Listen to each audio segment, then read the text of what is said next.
ನಮಸ್ಕಾರ, ನನ್ನ ಹೆಸರು ಅಶ್ವಿನಿ. ಇವತ್ತು ರಾವಣರು ಬಗ್ಗೆ ಮಾತಾಡೋಣ. ಅದೇ ರಾವಣ. ಯಾವ ರಾವಣ ಹೇಳಿ?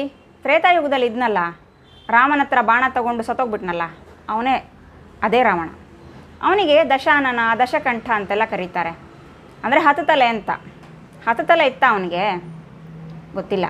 ಆದರೆ ಅವನು ವಿಶ್ರವ ಅನ್ನುವ ಋಷಿಯ ಮಗ. ಆದ್ದರಿಂದ ವೇದ ಮತ್ತು ವೇದಾಂಗಗಳನ್ನು ಕಂಠಪಾಠ ಮಾಡ್ಕೊಂಡಿದ್ದ. ಹೇಗೆ ಅಂದರೆ, ನಾವು 2 2 4 ಅಂತ ಬಾಯ್ಪಾಠ ಮಾಡ್ಕೋತೀವಲ್ಲ, ಆ ಥರ. ಅದಕ್ಕೆ ಅವನಿಗೆ ದಶಕಂಠ ಅಂತ ಕರೆದ್ರು. ವೇದಾಂಗ ಎಲ್ಲ ಓದಿನೂ ಅದನ್ನು ಅಪ್ಲೈ ಮಾಡ್ಕೊಳಕ್ಕೆ ಬರ್ದಿರಾ, ಯಾವುದನ್ನೂ ಜೀವನದಲ್ಲಿ ಅಳವಡಿಸ್ಕೊಳ್ದಿರಾ ಹೇಗೆ ಹೋದ ಹೇಳಿ ಅಲ್ವಾ? ಹೇಗೆ ಕೆಟ್ಟದಾಗಿ ಇರಬಹುದು ಅನ್ನೋದಕ್ಕೆ ಮಾದರಿ ಆಗಿಬಿಟ್ಟ. ಸೊ ಏನು ಓದ್ತೀರಿ ಅನ್ನೋದಕ್ಕಿಂತ ಅದನ್ನು ಎಷ್ಟು ಜೀವನದಲ್ಲಿ ಅಳವಡಿಸ್ಕೊಳ್ತೀವಿ ಅನ್ನೋದೇ ಇಂಪಾರ್ಟೆಂಟು.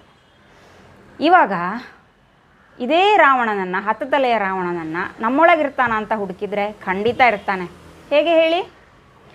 ನಮಗೆ ಕೆಟ್ಟ ಗುಣಗಳಿರ್ತವೆ, ರಾಕ್ಷಸ ಗುಣಗಳಿರ್ತವೆ.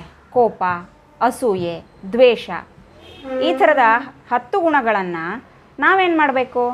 ರಾಮನನ್ನು ಕರೆದು ಸಂಹಾರ ಮಾಡಬೇಕು. ಅಂದರೆ ಮಾತ್ರ ಆ ರಾವಣನ ತಲೆಯನ್ನು ತೆಗೆದಾಗಲೇ ನಾವು ಬಚಾವ್ ಅಲ್ವಾ?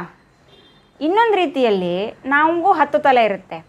ಹೇಗೆ ಅಂದರೆ, ನಾವು ತಂದೆ ತಾಯಿಗೆ ಮಗಳಾಗಿರ್ತೀವಿ, ಮಕ್ಕಳಿಗೆ ತಾಯಿಯಾಗಿರ್ತೀವಿ, ಗಂಡನಿಗೆ ಹೆಂಡತಿಯಾಗಿರ್ತೀವಿ, ಎಂಪ್ಲಾಯಿ, ಕಸ್ಟಮರ್, ಈ ಥರ ಬೇರೆ ಬೇರೆ ರೀತಿಯಲ್ಲಿ ಮುಖ ಇಟ್ಕೊಂಡಿರ್ತೀವಿ ಅಲ್ವಾ? ನಮಗೂ 10 ತಲೆನೇ ಇದೆ.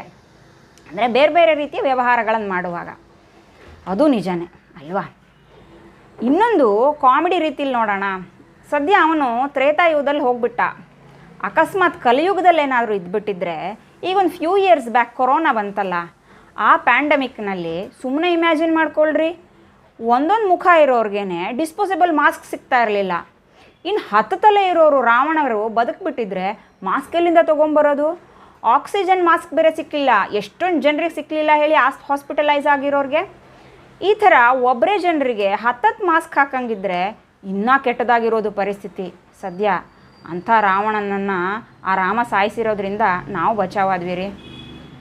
ಇವಾಗ ಹೇಳಿ, ರಾವಣ ಇವಾಗಲೂ ಇದ್ದಾನ ಇಲ್ವಾ? ಏನು ಮಾಡ್ತಾ ಇದ್ದಾನೆ? 10 ತಲೆ ಇದೆಯಾ? ಯಾರಿಗಿದೆ?